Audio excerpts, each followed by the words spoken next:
नमस्कार, मैं doctor Manju Khurana Govind fertility centre Hisar से बात कर रही हूँ। अब आपने कंफर्म कर लिया है कि आपको प्रेगनेंसी नहीं ठहर रही है और अब आपको किसी डॉक्टर को दिखाने जाना है। हस्बैंड को या वाइफ को दोनों को बड़ी परेशानी होने लग जाती है।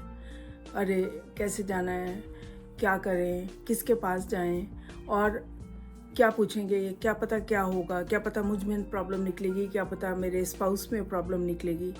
और यही सोचते सोचते काफ़ी टाइम निकल जाता है। तो मैं आपसे इस बारे में चर्चा करना चाहूँगी कि आपको डॉक्टर के पास जब जाना है आपसे क्या क्या चीज़ें आगे पूछी जाएंगी और उस समय आपने किस तरह की बातों से परेशान नहीं होना और सीधे जवाब देने हैं, जिससे कि हमें पता चले कि आपको क्या प्रॉब्लम है। अब आप दोनों सलाह लेकर हमारे पास आ गए हैं। हमारे चैम्बर में आते ही हम सबसे पहले आपसे क्या पूछते हैं? हम पूछते हैं शादी को कितने साल हो गए, आप इकट्ठे रह रहे हैं और इकट्ठे रहते हुए भी क्या आप कभी कभी अलग भी रहते हैं? जैसे हस्बैंड्स मिलिट्री में है तो वो काफ़ी महीने अपने फील्ड में रहते हैं और वाइफ घर पर रहती है, या फिर किसी कारणवश इकट्ठे तो हैं लेकिन आपस में इंटरकोर्स वगैरह नहीं हो रहा है। तो इन प्रश्नों के उत्तर हमें साफ साफ चाहिए होते हैं। भी कपल अगर 1 साल से ज़्यादा इकट्ठा रह रहा है और प्रेगनेंसी नहीं हो पा रही है तो हमें उससे बेसिक टेस्ट हमें करवाने पड़ते हैं। दूसरा हमारा प्रश्न होता है कि आपको क्या कभी लाइफ में कोई प्रॉब्लम आई है, कभी कोई बीमारी हुई है जिसका आपने लंबा इलाज किया है, या आपको कोई मेजर सर्जरी हुई हो।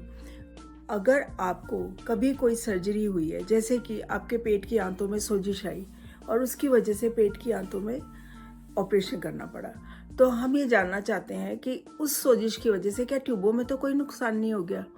या फिर वाइफ कहती है या हस्बैंड कहता है कि मुझे बचपन में खांसी हुई थी और मेरा 6 महीने 9 महीने की दवाइयाँ चली थी, तो उससे हमें ये पता चलता है कि हो सकता है कि आपको टीबी हुई हो, जिसकी वजह से आपको ये दवाइयाँ लेनी पड़ी। हमारी हिस्ट्री बिल्कुल ठीक से बता दी है और अब हमें समझ आ गया है कि आपकी बेसिक प्रॉब्लम्स कहाँ कहाँ हो सकती हैं।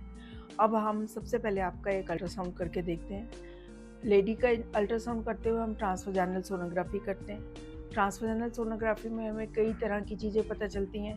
यूट्रस का साइज़ क्या है, उसमें सोजिश है कि नहीं है, दोनों तरफ की ओवरीज किस प्रकार की हैं, कम अंडों वाली हैं कि ठीक अंडों वाली हैं कि ज़्यादा अंडों वाली हैं, या फिर उस एरिया के चारों तरफ कोई सोजिश है, कोई पानी भरा हुआ है या ट्यूबों में कोई पानी भरा हुआ है। इन सब चीज़ों से हम इस नतीजे पर पहुंचते हैं कि बेसिकली ओवरीज में प्रॉब्लम है, ट्यूब में प्रॉब्लम है, यूट्रस में प्रॉब्लम है, या कहीं भी प्रॉब्लम नहीं है, सब कुछ ठीक ठाक है। पुरुषों में हम सिर्फ एक मेजर टेस्ट कराते हैं, सीमन एनालिसिस। अगर वो ठीक है तो हम ये मान के चलते हैं कि सीमन ठीक है, कोई डरने की बात नहीं है और 99% हस्बैंड की प्रॉब्लम नहीं है। फिर उसके बाद हम चलते हैं, हम अगर जब सारी हिस्ट्री और सारे के सारे अल्ट्रासाउंड्स और बेसिक टेस्ट हो जाते हैं तो हम वाइफ के कुछ हार्मोन्स के टेस्ट कराते हैं, जिन्हें हम थायराइड, प्रोलैक्टिन, AMH, E2, ये मेजर टेस्ट हैं। इन टेस्टों से हमें पता चलता है अंडे किस प्रकार के बन रहे होंगे। थायराइड है तो थायराइड से अंडे की क्वालिटी पे सीधा असर पड़ता है। और इन टेस्टों को करने के साथ साथ हम आपका खून कितना है, आपके ब्लड शुगर कैसे है, आपकी किडनी में तो कोई प्रॉब्लम नहीं है, आपके लीवर में तो कोई प्रॉब्लम नहीं है, ये सब बेसिक टेस्ट करते हैं। इन्वेस्टिगेशंस के बेसिक टेस्टों के बाद हमारा एक टेस्ट होता है कि ट्यूबें खुली हैं कि बंद हैं, उसको हम कहते हैं स्टेरोसल्पिंजोग्राफी। इस स्टेरोसल्पिंजोग्राफी में हम नीचे से दवाई डालते हैं और वो दवाई ट्यूबों के रास्ते से होकर बाहर निकलती है। जब वो ट्यूबों के रास्ते से होकर बाहर निकलती है तो हमें पता चल जाता है ट्यूबें खुली हैं या बंद हैं। दवाई निकलने के साथ साथ ट्यूबें किस प्रकार की हैं उसका भी एक अंदाज़ा हमें उस एक्सरे से पता चल जाता है। और इन सब चीज़ों को जानने के बाद हम एक बेसिक नतीजे पे तो पहुंच ही जाते हैं कि कहाँ प्रॉब्लम चल रही है। अगर कोई इस तरह की प्रॉब्लम है जिसमें हमें लगता है कि हमें ऑपरेशन की तरफ जाना पड़ेगा तो हम उन्हें लेप्रोस्कोपी की एडवाइस, हमारी टेस्टों के साथ साथ और इलाज करने के साथ साथ छोटी सी दवाई देने से ही आपको कंसीव हो जाता है। मेल में कुछ थोड़ी बहुत प्रॉब्लम है तो कुछ उनको दवाइयाँ देने से फ़ायदा हो जाता है। कभी कभी हमें लगता है कि ये फाइब्रॉयड है, जिस फाइब्रॉयड निकलेगा तो शायद कंसीव कर जाओगे और आप कर भी जाते हैं। और कई बार हमारी बच्चेदानी के अंदर की झिल्ली में ही छोटी सी रसोली होती है जिसकी वजह से आप कंसीव नहीं कर रहे होते।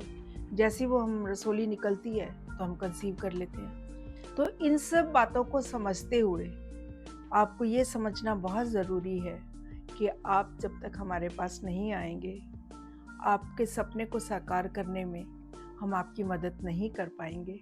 और अगर आप हमसे वो मदद लेकर वो खुशियाँ जो आप कब से इंतज़ार कर रहे थे आपको प्राप्त हो जाती हैं, तो आप सोचिए कि आपका हमारे पास आना कितना कारगर सिद्ध हुआ।